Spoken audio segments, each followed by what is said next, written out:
तो तलवार निकालता है, देवकी मैया को मारने के लिए दौड़ता है। लेकिन अब शादी किससे हुई है? वसुदेव जी से। अब वसुदेव जी का ये धर्म बनता है कि वो अपनी पत्नी की रक्षा करे। पति का मतलब क्या होता है? पाति रक्षक। जो अपनी पत्नी का हर प्रकार से रक्षा करे वही वास्तव में पति हुई। अब तो जान रहा है कि यदि मैं नहीं बचाऊंगा भैया, कंस तो मथुरा का राजा है, मैं मुझसे भी ज्यादा ये भारी है, हम इनको तो मारेगा ही, मेरी देवी जी को मुझे भी मारेगा। अब कुछ न कुछ तो किया जाए। समय आने पर तो गधे को भी राजा बनाना पड़ता है। पता है इतना पापी है, फिर भी अब उनका गुणगान करते हैं, कहते हैं एषा तवानुजा बाला कृपणा पुत्रिकोपमा गन्तुं नार्हसि कल्याणी मेमां त्वं दीनवत्सलः। एषा तवानुजा बाला, अरे कंस तुम इतने दीन वत्सल हो, इतने भक्त वत्सल हो, जानबूझकर बखान कर रहा है। एक तो अभी अभी इसकी शादी हुई है और ये तुम्हारी बहन है। क्या है? ये तुम्हारी बहन है और छोटी बहन है। छोटी बहन पुत्री के समान होती है। और दूसरे अभी इसका वागदान हुआ है, इसका अभी अभी शादी हुआ है, तुमको तो आशीर्वाद देना चाहिए, तुम इसको मारना चाह रहे हो, कैसे? ऐसे मत करो। बस कहे तुम एकदम चुप रहो। तुमने अभी अभी नहीं सुना इसकी 8वीं संतान मेरी मृत्यु का कारण बनेगी, तो मैं क्यों ना इसको ही मार डालूं? न रहेगा बांस और न ही बजेगी बांसुरी। मैं ऐसा काम नहीं करूंगा। अरे महाराज ऐसा क्यों कहते हो आप? अच्छा ठीक है, मैं संकल्प लेता हूँ, प्रतिज्ञा करता हूँ कि देवी तुमको इसी से प्रॉब्लम है ना, इसी से समस्या है कि मेरी देवी के गर्भ से, देवकी के गर्भ से जो संतान होगी, 8वीं संतान से तुम्हें प्रॉब्लम है। लेकिन मैं तुम्हें ये वचन देता हूँ कि मेरी देवकी के गर्भ से जितनी भी संतानें होंगी मैं तुमको ला ला करके देता रहूंगा। अब कंस सोचता है ठीक है, वसुदेव ने यदि प्रतिज्ञा किया है तो वो टाले भी कर सकता नहीं है। फिर भी वो विश्वास नहीं करता है। उन वसुदेव और देवकी यानी नव विवाहित जोड़े को कारागार में डाल देता है। महाराज इतना निर्दयी है कंस, कारागार में डालवा दिया उसने। और समय आया कालांतर में वसुदेव और देवकी मैया के यहाँ पे कीर्तिमान नाम का पहला पुत्र हुआ। वसुदेव जाके दे दिए वचन के मुताबिक कि भैया मैं तुम्हें सारे पुत्र ला ला करके दे दूंगा, तुम मेरी पत्नी को छोड़ दो। कीर्तिमान, पहले पुत्र का नाम क्या था? कीर्तिमान।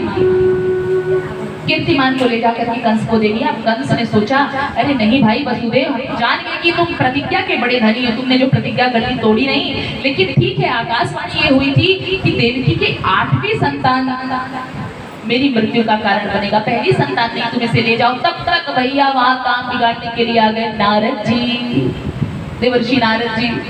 देवर्षि नारद जी वहां पर उपस्थित हुए और वसुदेव जी तो अपने पुत्र को ले जा रहे हैं। देवर्षि नारद जी उपस्थित होते हैं और वो भी कमल लेकर उपस्थित होते हैं।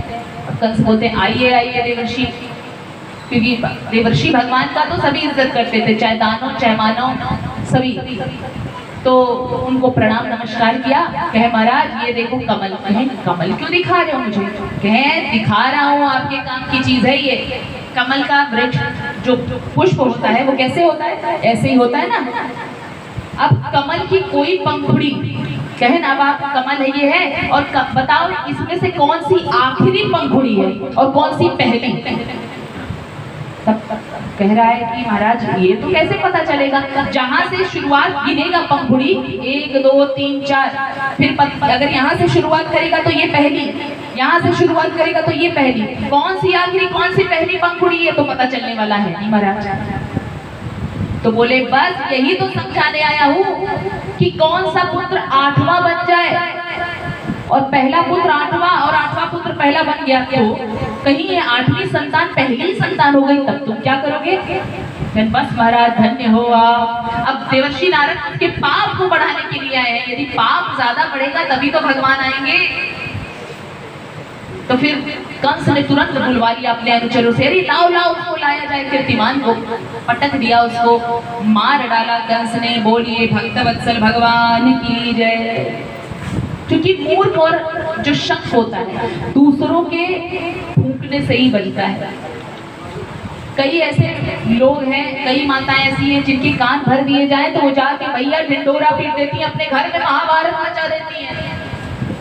लेकिन आप सब माताएं ऐसी नहीं है, आप सब नहीं, ये जो सत्य है उसको बोलना पड़ेगा। आप सब माताएं तीसरे इंसान का विश्वास नहीं करती। मैं तो मूर्खों, जो मूढ़ बत्ती वाले लोग हैं उनकी बात कर रही हूँ। और शंख भी अपने बजाने, खुद से तो बजेगा नहीं, खुद से बजेगा क्या शंख? बजाने से ही बजेगा ना। तो मूढ़ लोग और शंख जो है दूसरों के बजाने से बजते हैं। अभी ये भी बज गया, कंस भी बज गया, कीर्तिमान को मार डाला। ऐसे ही कालांतर में दूसरा पुत्र हुआ, तीसरा पुत्र हुआ, चौथा पुत्र हुआ, पांचवा पुत्र हुआ, छठा पुत्र हुआ। सबको एक एक करके कंस ने मार डाला। अब जो है देवकी मैया के गर्भ में सातवां पुत्र आता है, जो है संकर्षण भगवान। बोलिए संकर्षण भगवान की जय। अब जब संकर्षण भगवान आते हैं देवकी मैया के गर्भ में, उसी समय हमारे परमात्मा, हमारे श्री कृष्ण चंद्रलाल जो है योग माया का आवाहन करते हैं। किसका? योग माया का आवाहन करते हैं। ये योग माया ही तो है, ये जो चंडी मैया है, दुर्गा नवदुर्गे मात, यही तो योग माया है। प्रकृति और पुरुष से ही तो पूरी सृष्टि रचती है। ये प्रकृति तो माता रानी है, माता रानी शक्ति है। इनको चाहे जो भी नाम दो, अनंत नाम है इनके भी, दुर्गा सप्तशती में हम देखते हैं, इनका दर्शन करते हैं।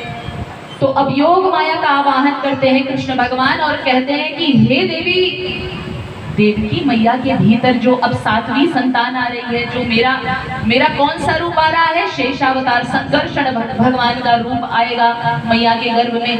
अब इनको मैया का क्या करना है? गर्भ का आकर्षण कर लेना है, यानी कि गर्भ में से इस पुत्र को, चुनने से बालक को लिवा लेना है और लेकर जाना है वहां रोहिणी मैया के पेट में डाल देना है। और तुमको भी जाना है वहां पर। कहां पर? यशोदा मैया की बेटी के रूप में अवतार लेना है।